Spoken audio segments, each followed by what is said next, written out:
打开 Scratch 程式，我们点击左上角音效，就会看到一个图形。这个图形代表什么意思呢？我们按一下播放键，它就出现喵的声音，表示这个图形跟喵这个声音有相关联。接着我们在左下角来选个音效，我们来看一下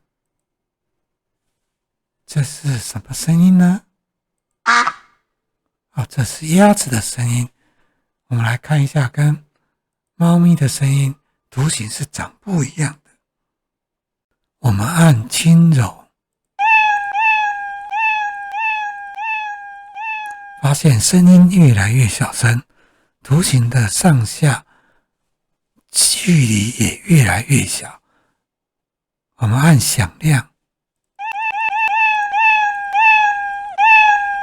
发现声音越来越大声，图形的上下距离也越来越大。图形的上下距离代表声音的大小，也就是声音的强弱。